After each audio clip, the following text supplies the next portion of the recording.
On a riverboat, our travelers reflect on a journey that looks like it's about to come to an end. Funny, that's often the case at the midpoint of a story. This is the boat to Adelaide's house, and as far as the kids know, that's where they're going to find their way home. And for the first time since this miniseries began, our protagonist Wirt actually seems happy. He's smiling, joking, singing, laughing. So what's changed? Wirt has seen the many benefits of welcoming others into his life, friends to support him, a community to engage with, the joy of relationships, and even helping people. He sees that he matters to the world. Wirt sees all the good of sharing his time with others. Wirt sees the value of becoming vulnerable. Unfortunately for Beatrice, at this point she's too invested in Wirt and Greg's lives to betray them like she's planned. She knows that her only options are to A. Go ahead and hand them over to Adelaide, who is in fact an evil witch, and let her new friends suffer an unjust fate. B. Come clean about the danger she's been leading them toward, and have her new friends hate her forever for being so deceitful. C. Try to trick them into not going to Adelaide's house. If all goes well, her new friends will be safe and won't know just how bad a person she might be. Beatrice needs to work on her communication skills and own up to her mistakes. She still hasn't told her family that it's her fault they've been turned into bluebirds. Perhaps the best choice is to come clean,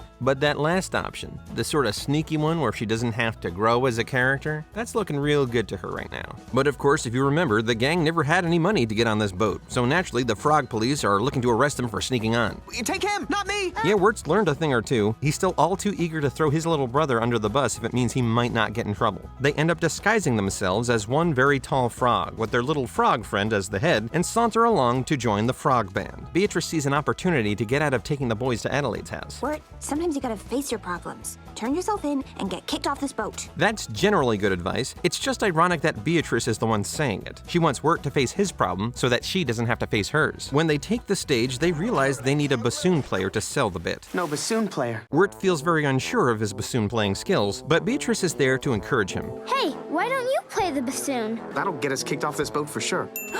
No, Greg's right. You should play it. Go ahead, you'll do fine. Though we know this comes less from a place of support and more out of a need to get Wirt kicked off the boat, Beatrice is technically being supportive. She doesn't have faith in Wirt, but she does want him to be safe. But nonetheless, this is the encouragement Wirt needs to believe in himself. Seriously, nobody wants to hear me play. I do.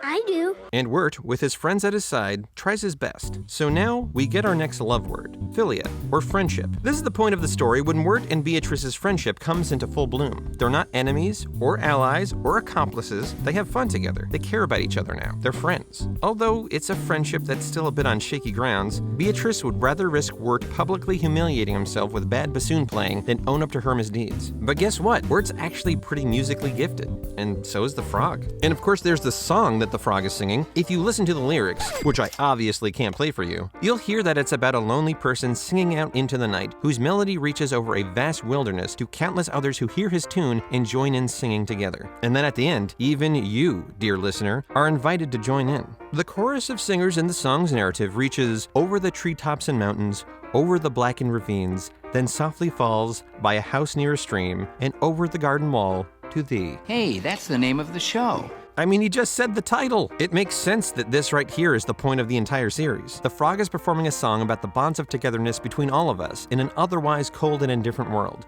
All it takes is for someone to reach out. That night around a campfire, Wirt talks about his doomed love for his crush Sarah, his rival in love Jason Funderburker, and how Greg keeps getting in the way of his romantic plans. Wirt is quick to blame others for his lack of courage. Once again, Beatrice tries to do what she can to keep Wirt from danger and herself out of trouble. Sounds like you're a real loser back home. Oh, thanks a lot. I mean, compared to how you are here. Here, you're like a hero and stuff, right? I don't know if I'd say hero, but If I was you, I wouldn't even want to go home. yeah, maybe it is better to stay here. Great, then it's agreed. We're not going to Adelaide's. Good night, Wirt. Wirt is not confident enough to take his newfound lust for life and apply it back home. This journey's kind of been too easy on him. He has no idea if he can weather the real hardships. In this adventure so far, Wirt has seen all the best parts of love and togetherness, yet he still doesn't believe in himself. He doesn't love himself. Beatrice cares for Wirt, but she still doesn't respect his agency. Wirt needs to leave this place and go home, and it would be best for him to make an informed decision about his life and make his own choices. But Beatrice is too concerned about her own reputation to acknowledge that right now. While Wirt and Greg are asleep, Beatrice flies out to alter her deal with Adelaide. It's here we actually find out the depth of Adelaide's Adelaide's plan. Beatrice was to deliver some children to her so that they can be changed into her zombie-like servants, completely removing their agency. In exchange, Beatrice would get a pair of magic scissors that would change her and her family back to human form. Beatrice, now feeling quite awful about all of this, offers to take their place and be her servant to spare the boys from this fate. But before that deal goes down, Wirt and Greg arrive, having followed her over. Suddenly, the boys are captured in a yarn trap and finally see what Beatrice had planned for them all along. Wirt is rather disillusioned by this turn of events. He actually values his autonomy, even if he doesn't exercise it very much.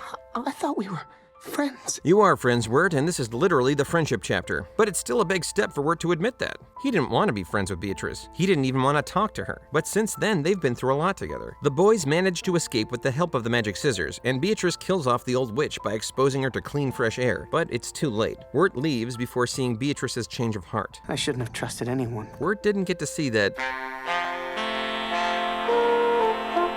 Here at the midpoint of the story, Wirt's fears and concerns are tested. He never wanted to trust Beatrice, but over time he opened up to her. He shared his secrets with her. He began to see the joy in connecting with another person. And then, just like he predicted, she was only out to get him. Wirt always assumes the worst of everyone, and this only proved to him that he was right yet again. Yes, Wirt has seen all the positives of love and togetherness, and now at the start of this second half, he'll see all the hurt that people can do to him. He'll see the risks and hardships that come with making yourself vulnerable. Every kind of love hurts when it's taken away. Without Beatrice, everything will be harder now. But as we saw, Wirt wasn't really ready to go home yet. Not ready to believe in himself without someone on the side prodding him on. Wirt's strength needs to be tested, or else his new experience and change of perspective won't really mean anything. Wirt has to survive true heartbreak to really know what love is. It hurts when you find out a friend has been lying to you, unless of course it's for an April Fool's joke. So if you'd like to hear me lie to you for a few minutes, here's my video about a Garfield sitcom that never actually existed. And while I got you here, why do you think Adelaide and the Beast were in cahoots? What do you think they have to gain from each other? Or why do you think it was written like that story-wise? Pop it into the comments and we'll see if we can solve this mystery together. Anyway, it looks like rain, so I'm gonna go duck into this seemingly abandoned cottage, and I'll see you in the next one.